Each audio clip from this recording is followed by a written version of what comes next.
benvingudes i benvinguts als caps de setmana en català. Un espai que m'he tret del barret per fer un petit espai dins de YouTube que sigui d'ASMR en català. I avui el que porto sota del meu barret és una cosa ben senzilla, és una lectura en català de contes clàssics de Charles Perrault. Una cosa ben relaxant i ben casolana, així que si voleu relaxar-vos, poseu-vos el pijama i la bata com jo, seieu en un lloc còmode, si voleu tanqueu els ulls i simplement deixeu-vos portar per les paraules. Doncs mireu, aquest és el conte.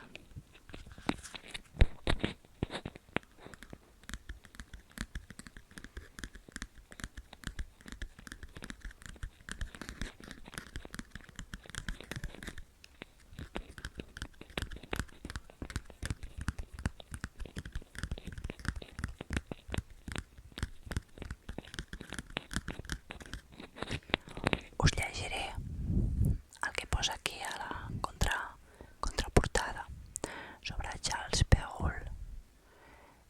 Va viure entre l'any 1628 i el 1703 i més que per les seves obres de caire acadèmic és recordat per les extraordinàries versions de contes tradicionals amb què va erigir-se en el creador d'un nou gènere, perquè el secret del seu èxit excepcional no resideix tant en les mateixes històries com en la manera com ell va explicar-les, amb senzillesa i gràcia, i amb una contundència que no n'endolceix mai la crueltat.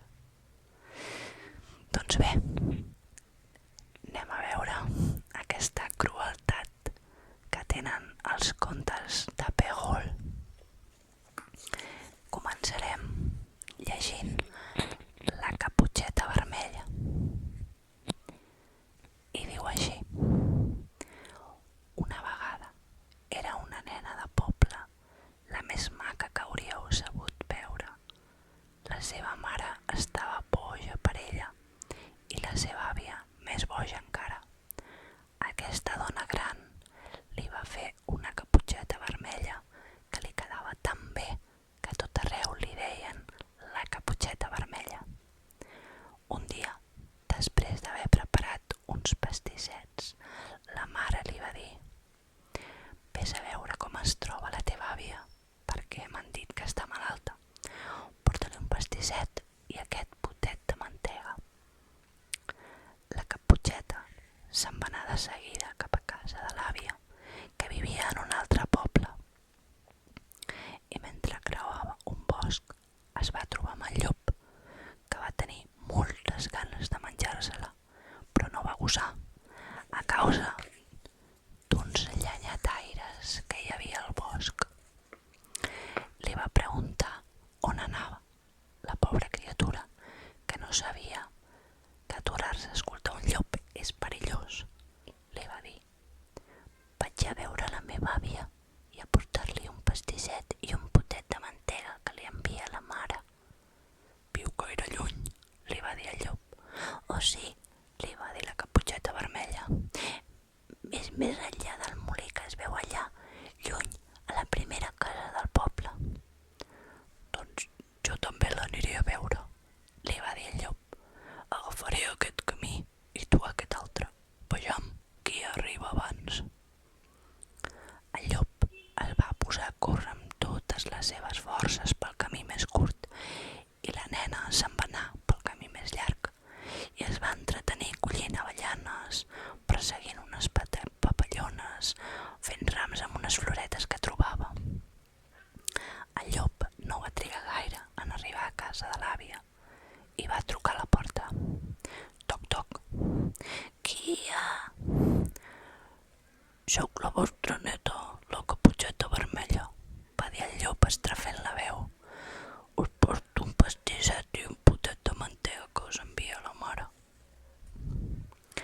La bona àvia, que era al llit perquè no es trobava gaire bé, li va cridar: «Estira la clavilleta, la balda s'obrirà».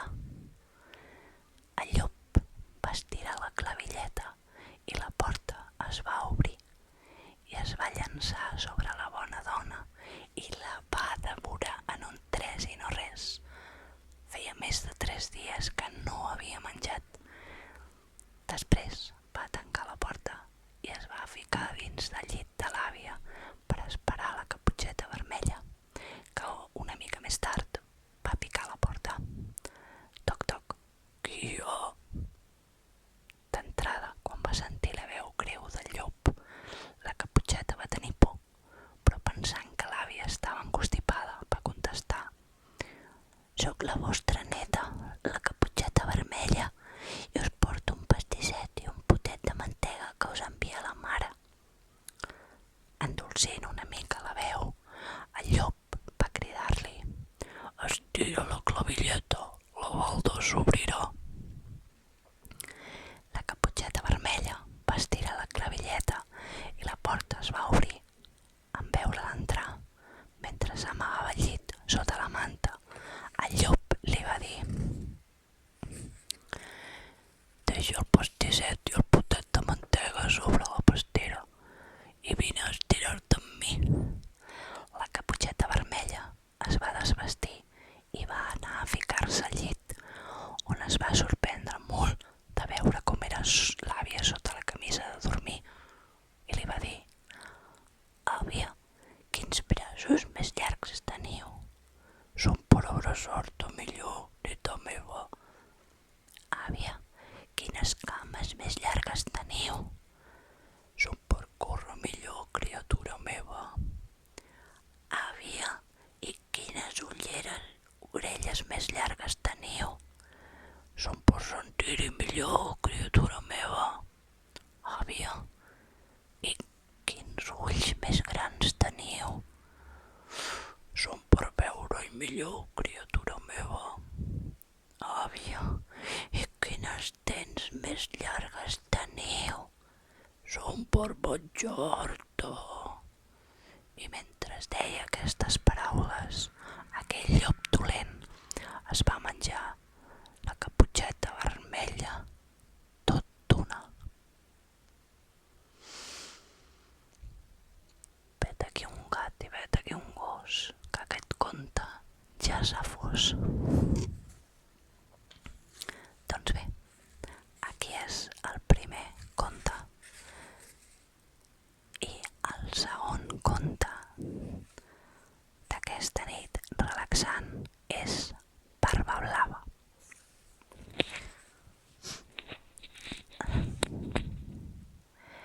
Una vegada era un home que tenia unes cases molt boniques a la ciutat i al camp, vaixelles d'or i de plata, mobles tapissats, carruatges daurats, però per desgràcia aquest home tenia la barba blava.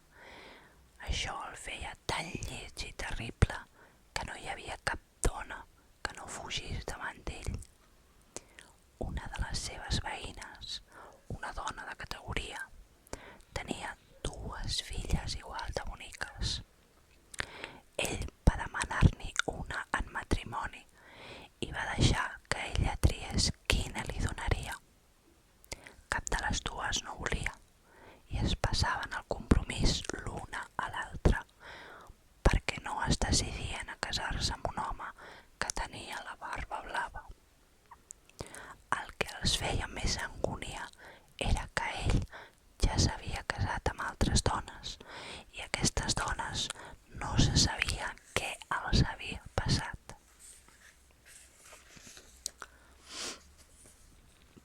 Per anar-se coneixent, Barba Blava les va portar, juntament amb la mare, 3 o 4 de les seves millors amigues i uns quants joves del veïnat, a una de les seves cases de camp, on van estar-s'hi 8 dies sencers. Tot van ser excursions, sortides per caçar i pescar, balls i festins. Tot van ser berenars, ningú no va dormir i van passar l'estiu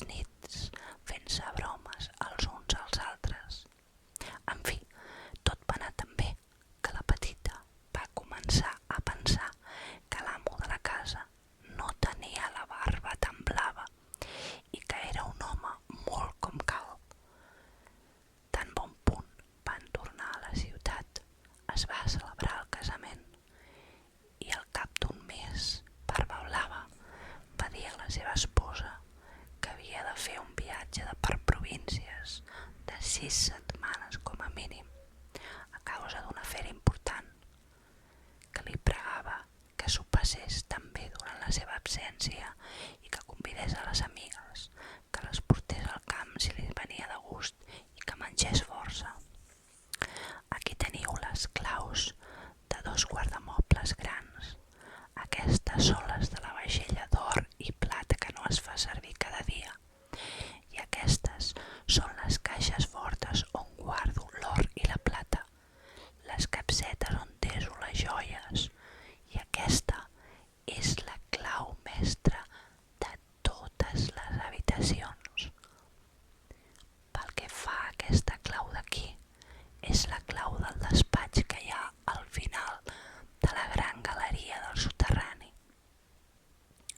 Obriu tot, aneu allà on vulgueu, però aquest despatx us prohibeixo que hi entreu. I us ho prohibeixo de tal manera que si l'obriu podeu esperar-vos qualsevol cosa de la meva còlera. Ella va prometre d'obeir exactament tot el que li acabava d'ordenar i ell, després d'abraçar-la, puja a la carrossa i se'n va de viatge. Les veïnes i les bones amigues no van esperar que les anessin a buscar per visitar la jove casada, de tan impacients com estaven per veure totes les riqueses de la casa que no havien gosat visitar mentre hi era el marit, a causa de la por que els feia la seva barba blava. De seguida van començar a recórrer les habitacions, els despatxos, els guardarrobes, cada un més bonic i luxós que l'anterior. Després van pujar als guardamobles, on van poder admirar la quantitat i la bellesa de les tapisseries, dels llits, dels sofàs, dels escriptoris, dels vetlladors, de les taules i dels miralls, en les quals es podien veure senceres de cap a peus i que tenien uns marcs, els uns de vidre, els altres de plata i de vermell daurat, que eren els més bonics i magnífics que havien vist mai. No paraven d'exagerar i d'envejar la felicitat de la seva amiga, que tanmateix no es divertia gens veient totes les riqueses a causa de la impaciència que sentia per anar a obrir el despatx del soterrani. La curiositat l'apressava tant que, sense pensar que era poc cortès deixar-les soles, va baixar-hi per una petita escala secreta amb tanta precipitació que va estar a punt de trencar-se el coll 2 o 3 vegades. Un cop davant de la porta del despatx, es va aturar una estona pensant en la prohibició del seu marit i considerant que potser es penediria d'haver estat desobedient, però la temptació era tan forta que no va poder-la superar. Va agafar la clau petita i, tremolant, va obrir la porta del despatx. D'entrada no va veure res perquè les finestres eren tancades. Al cap d'una estona va començar a adonar-se que el terra estava cobert de sang quallada i que en aquesta sang s'hi reflectia el cos de diverses dones mortes i lligades al cap al llarg de les parets. Eren totes les dones amb qui Barba Blava s'havia casat i que havia degollat una darrere l'altra. Es pensava que es moriria de por i la clau del despatx que acabava de treure del pany li va caure de la mà.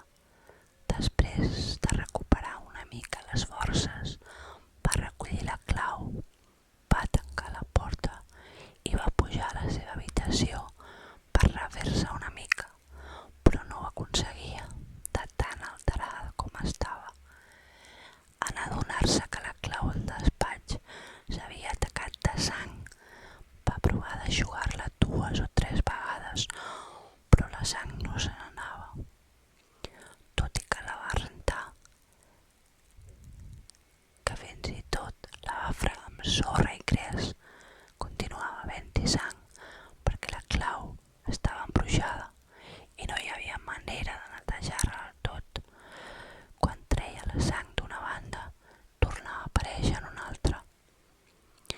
Aquella mateixa nit, Barbablava va tornar del viatge i va dir que de camí havia rebut una carta que li informava que l'afer pel qual havia marxat acabava de resoldre's a favor seu.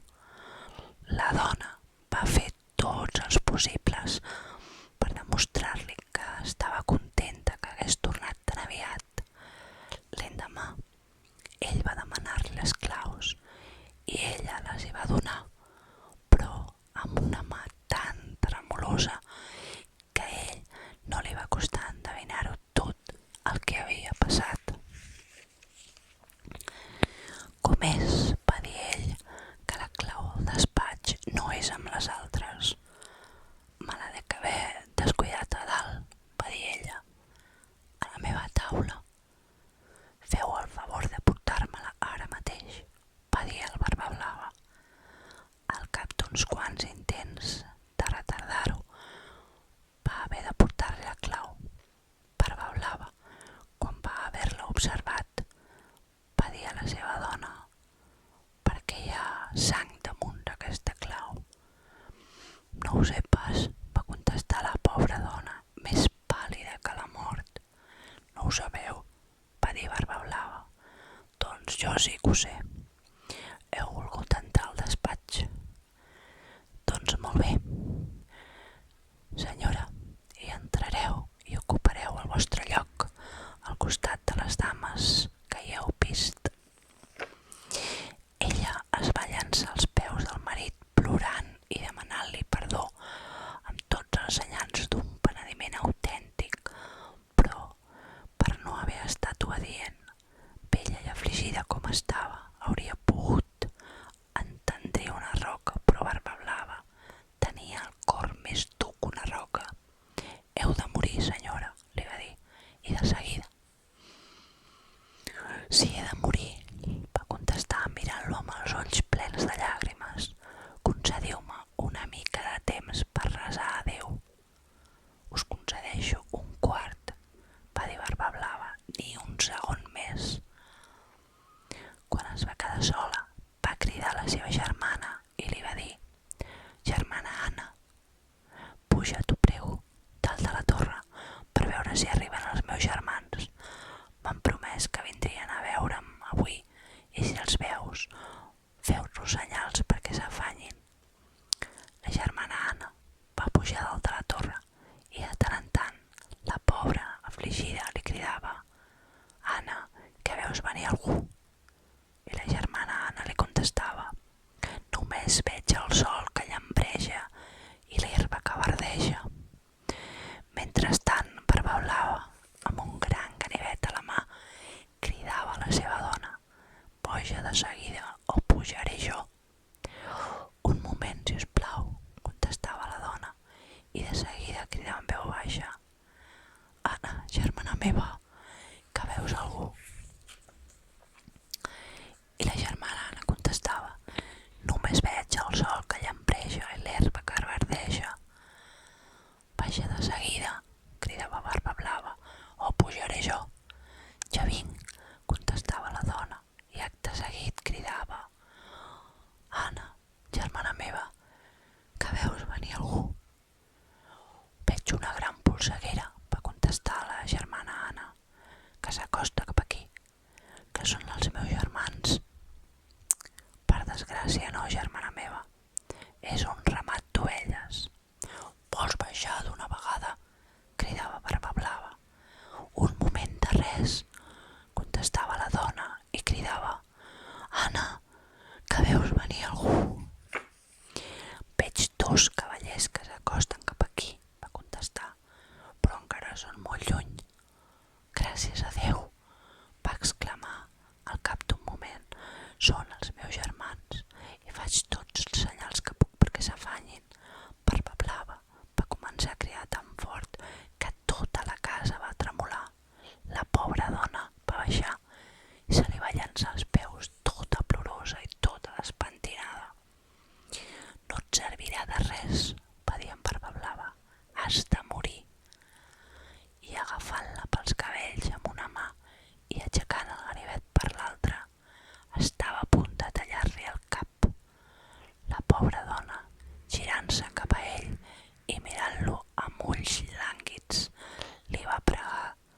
concedir-li una estoneta més per recollir-se. No, no, va dir ell, encomana't a Déu, i aixecant el braç. En aquell moment algú va picar a la porta tan fort que Barbablava es va aturar en sec. La porta es va obrir de seguida i es va veure com entraven dos cavallers que amb l'espasa a la mà corrien cap a Barbablava. Ell va reconèixer els germans de la seva dona, l'un dragó i l'altre mosqueter, de manera que va fugir per salvar-se, però els dos germans el van perseguir tan a prop que el van enxampar abans que pogués arribar a l'escalinata. Li van travessar el cos a cops d'espasa i el van deixar mort. La pobra dona estava gairebé tan morta com el seu marit i no tenia forces per aixecar-se i abraçar els seus germans. Va resultar que el Barbablava no tenia cap hereu i en conseqüència la dona es va convertir en propietària de tots els seus béns. Va dedicar-ne una part a casar la seva germana Anna amb un jove que l'estimava des de feia temps, una altra part a comprar el càrrec de capital als seus dos germans i la resta a casar-se amb un home molt com cal que li va fer oblidar la mala època que havia passat amb Barbablava. Fi. Vaja, vaja. Doncs aquí s'acaba el conte de Barbablava i aquí s'acaba aquesta vetllada amb vosaltres. Si us ha agradat, escriviu-m'ho als comentaris i seguirem fent lectures en català. Doncs bé, que descanseu, espero haver-vos relaxat i ens veiem properament entre setmana amb vídeos en castellà i en els caps de setmana en català. Adeu-siau i que descanseu